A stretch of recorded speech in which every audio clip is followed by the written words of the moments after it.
Olá, tudo bem? Sejam bem-vindos ao Café das 10, aquele programa semanal que nós conversamos com os nossos colegas de recursos humanos sobre tendências, sobre o que quer que seja de interessante para os profissionais e para quem tem interesse sobre a área. Hoje eu vou conversar com o Cássio Silva sobre um tema muito legal, sobre um tema bastante interessante, o funcionamento do RH nos escritórios de direito, nos escritórios de advocacia. Cássio, bom dia, tudo bem com você?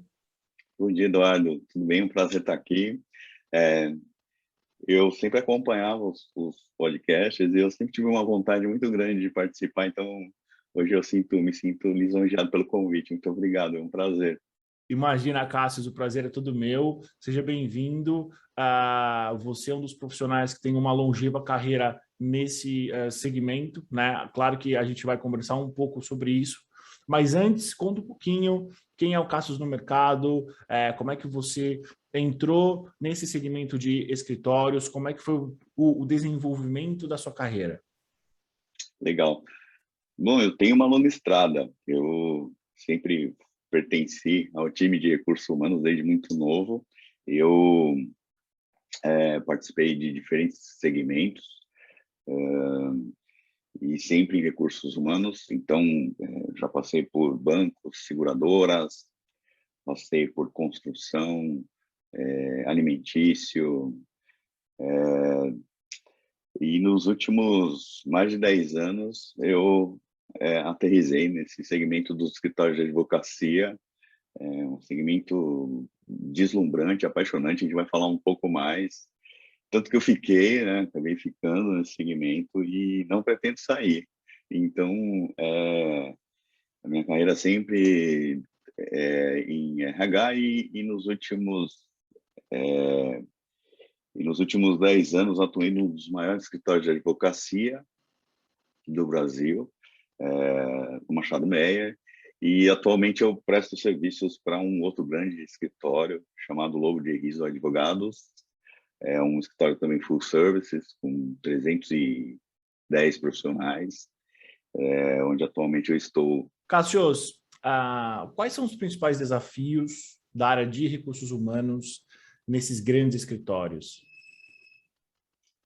Olha, eu citaria três deles, Eduardo. O primeiro deles é você lidar, de fato, com profissionais de um alto nível intelectual. Então, isso exige de nós, não só de recursos humanos, mas das áreas institucionais, é, uma atuação mais bem estratégica, né? Então, as, a, os projetos, as discussões, elas sempre têm que ser muito bem fundamentadas. Então, isso faz, o que é ótimo, porque exige de nós sempre o mais alto nível, né?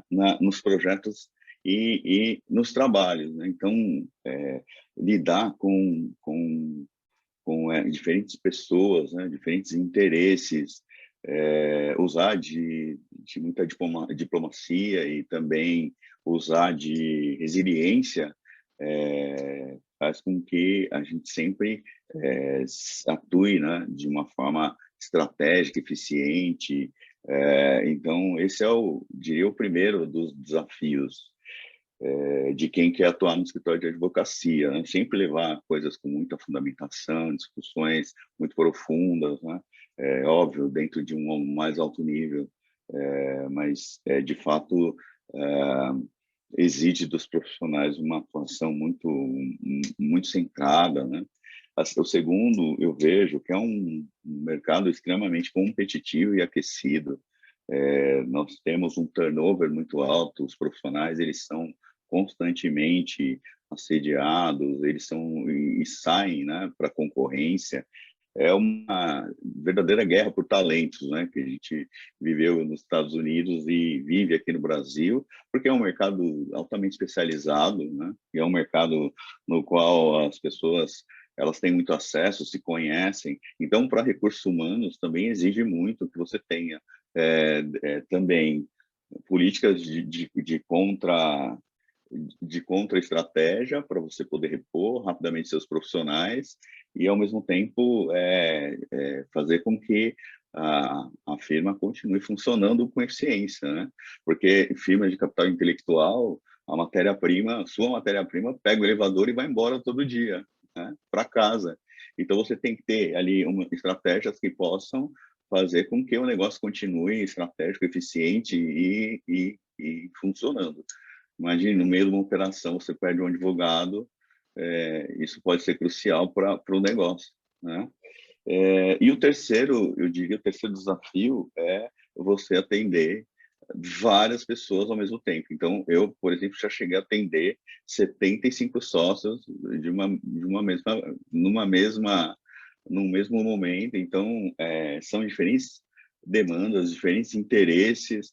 Ao mesmo tempo, você tem que agir dentro das políticas, né, e dentro das diretrizes que façam sentido para a sociedade. Então, isso é desafiador. Você tem que ter uma boa leitura de cenários, você tem que ter, de fato, o ambiente, ele saber, estar muito bem informado com o que está acontecendo e o que você pode oferecer de soluções para atender esses diversos interesses, né, de uma forma eficiente. Então, nesse sentido, eu veria esses três como os principais desafios para os profissionais de recursos humanos que queiram atuar nesse segmento. Entendi, Cassius. Você trouxe dois pontos super interessantes que eu quero te perguntar coisas a respeito. Eu acho que o primeiro ponto é sobre o capital intelectual, que, exatamente como você falou, eventualmente ele pode pegar um elevador e ir embora, né? Quais são as estratégias que você já viu ou que você já participou, que você já implantou de retenção de talentos? Bom, primeiro, sem dúvida nenhuma, os escritórios, eles têm uma cultura muito forte.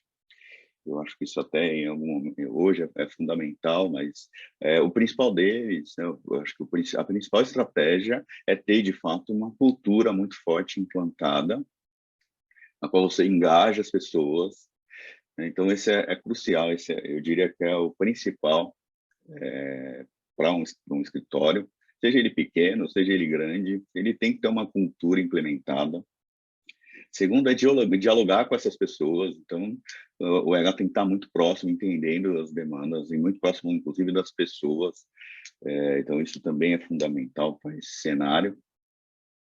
E também tem uma estratégia, na minha opinião, uma estratégia de desenvolvimento das pessoas. Então, eu sempre procurei, né, implementar, por exemplo, um programa de estágio, um programa de trainee, que pudesse treinar as pessoas, porque você pega aquele estudante de direito que está se formando na faculdade, né, e você traz ele para dentro do teu ambiente, você mostra para ele como é o teu ambiente, você oferece um programa de tutoria adequado e treina esse estudante. Então, quando eu implementei isso no Machado Meyer, foi muito interessante porque nós tivemos uma redução do turnover, nós tivemos as pessoas mais engajadas.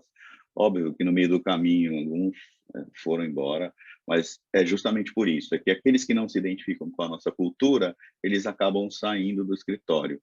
E os que ficam, eles ficam muito mais engajados, eles vão muito mais longe. Então, eu diria que são, óbvio, são outras coisas, mas esse é o principal, na minha opinião, é o cerne, para você ter aí uma boa, vamos chamar assim, um repositório de recursos humanos adequado. Entendi. E a outra pergunta, Cassius, tem muito a ver com a questão de você lidar com conflitos de interesses de áreas diferentes da mesma empresa, né? Você falou que você chegou a trabalhar, a dar suporte para 72 sócios. Quais são as dicas que você dá para os RHs? Porque cada vez mais esse vem sendo um problema muito comum. Os RHs eles se deparam com ambientes organizacionais onde a arena política ela é uma arena por vezes agressiva, mas por vezes disputada, né? Ou seja, você tem vários interesses acontecendo ao mesmo tempo. Quais são as suas dicas para esse tipo de cenário? Como que um RH consegue se preparar para isso? Eduardo, na verdade, assim, escritórios de advocacia, as famosas Professional Partnerships, as P2, eles são organismos dinâmicos, de fato. E eles funcionam por meio de células, né? Tem teoria sobre isso, dá para pesquisar na base de conhecimento, na EBSCO ou outras plataformas, mas basicamente é entender essa dinâmica. Elas são células que elas se organizam com base em interesses emergentes e comuns, e elas se desorganizam à medida em que esses interesses são atingidos. Um pequeno exemplo, imagine que você vai mudar o escritório de um lugar para outro. Você pode ter sócios ali que, em situações normais, eles não têm tanto interesse, mas por esse interesse em comum, eventualmente, por morarem próximos um dos outros ali, e por isso eles são voto, né? Eles decidem ali, né? Todas as decisões dentro do escritório de advocacia grande, elas são colegiadas, são votadas, mas esses grupos eles se aglutinam e desaglutinam com base em interesses comuns. Então, nesses momentos de votação, eles podem juntar sócios que no dia a dia normal eles não se falam para decidir essa situação, porque ambos têm esses interesses. Então, a pessoa, o RH, ele tem que ter essa leitura de cenário, ele tem que ter muito claro isso, usar de muita estratégia para você conseguir entender o que está por trás daquela situação, porque muitas vezes não é evidente. Então, é desafiador, porque muitas vezes você encontra uma resistência, você precisa entender o motivo dessa resistência e trabalhar para esclarecer ou para eventualmente mudar a estratégia, ou mudar até a situação. Então, nesse sentido, sim, um ambiente desafiador e complexo, mas usando de muita empatia, de muita diplomacia, resiliência, né? Respirar um pouco, entender o que está por trás ali daquela situação, ajuda bastante. E até alguns cuidados, né? Quais são os cuidados? Em escritório de advocacia, por exemplo, tem que se tomar cuidado com exceções, porque exceções elas podem impactar outras pessoas, né? Podem gerar ali algum direito, né? Alguma situação nesse sentido. O cenário principal assim é de fato se atentar, né, para o que está por trás daquela situação, né, o que está por trás daquela solicitação ou mesmo daquela situação para poder ajudar a se tomar a melhor decisão, né, o sócio a tomar a melhor decisão. Então, é difícil, é complexo mesmo, mas com um preparo é possível, sim, é bem possível. Excelente, Cassius. Para a gente terminar, quais foram as mudanças que a pandemia trouxe para os escritórios e como você vê o cenário dos escritórios no pós-pandemia? Muito interessante, assim, porque eu acho que a principal delas, Eduardo, foi de fato o que era impensável, né? O trabalho remoto, assim. Era impensável para escritório de advocacia, aqueles glamurosos, aqueles escritórios lindos da Faria Lima, de uma hora para outra ficarem vazios, né? Aquelas mesas de sócio, corner office ali, né, repleta de obras de arte e livros ficarem vazias. Então, esse foi assim a principal mudança que eu juro que eu não achei que não fosse acontecer jamais. Então, acho que a primeira mudança foi essa. Os escritórios perceberam que é possível fazer, sim, atuar, né, fora do seu ambiente, e funcionou muito bem. Por outro lado, eu acho que é o desafio dos escritórios, não só dos escritórios, mas eu vejo como profissional de RH, o desafio das empresas de uma forma geral, como a gente vai fazer para disseminar a cultura, né, para continuar fazendo com que essas pessoas atuem de forma engajada. Então, eu vejo como uma primeira mudança e o que exige de nós, né, é uma questão cultural. E a principal, na minha opinião, né, ainda relacionada a esse tema, a cultura, para mim, é fundamental, ainda mais nesse momento que a gente precisa ter as pessoas engajadas. Então, quebramos o primeiro tabu, que era em relação ao home office. Agora, com certeza, nós vamos montar estratégias diferentes ali para as pessoas atuarem parte do tempo no escritório, fazerem reuniões virtuais, elas já aconteciam, mas dentro do próprio ambiente do escritório, agora ela pode acontecer de qualquer lugar. Então, esse é o principal desafio na minha visão, a principal mudança. Excelente, Cassius. Última pergunta. Para os profissionais de recursos humanos que têm interesse em trabalhar nesse segmento, né, de escritórios de advocacia, por onde eles devem começar? Bom, em primeiro lugar, eu diria que por meio de... Hoje nós temos poucas instituições que têm formação para escritórios de advocacia, mas, sem dúvida alguma, né, eu vejo, por exemplo, como uma formação em business partner é muito interessante, porque o modelo de business partner ele encaixa muito bem dentro dos escritórios de advocacia. Se ter ali a figura de um profissional de RH atuando dentro do negócio, dentro da área, é fundamental. E a pessoa não precisa saber, ela vai aprender ali no dia a dia. Então, eu diria que essa formação é fundamental, né? E os escritórios eles são ávidos por terem profissionais de recursos humanos.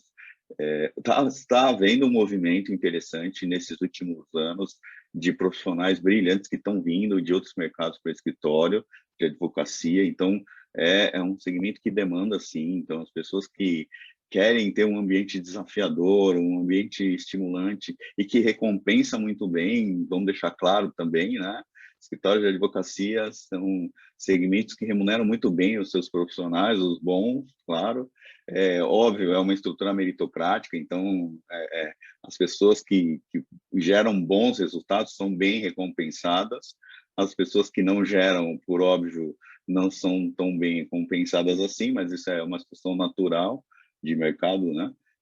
Mas, de fato, é um segmento que está sempre em busca de bons profissionais. Então, olhar para essas bancas, se candidatar, nós procuramos sempre divulgar as vagas no LinkedIn, usar excelentes consultorias como a Elliott Scott também, para fazer esse match, vamos chamar assim, entre os melhores profissionais e a firma. Então, eu diria que é por aí. As páginas de carreira, os grandes escritórios têm páginas de carreira estruturadas e as pessoas, então, se candidatando seria o primeiro passo ali para iniciar nesse mercado. E o meu LinkedIn, quem quiser também se conectar comigo, eu estou à disposição. Vai ser um prazer fazer networking e trocar experiências com profissionais e com todos. Enfim, para mim é uma satisfação.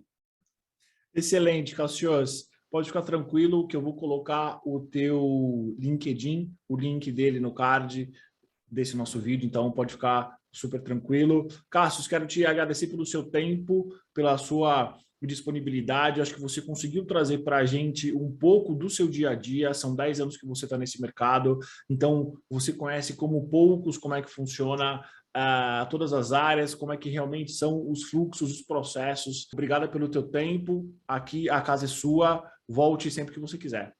Muito obrigado. Foi um prazer. Como eu disse, me sinto honrado por ter participado. Sempre tive vontade de ter esse bate-papo. Sempre assisti todos com muito prazer e fico muito feliz. E obrigado, são profissionais como você que nos ajudam aí na gestão, né, de recursos humanos do dia a dia. Então, isso faz a diferença para nós e para diversas outras empresas. Então, queria te agradecer. E é isso, um abraço. Obrigado pelo seu tempo. Para você que está vendo a gente, para você que está nos ouvindo, obrigado. Esse foi mais um Café das 10. Até o próximo episódio.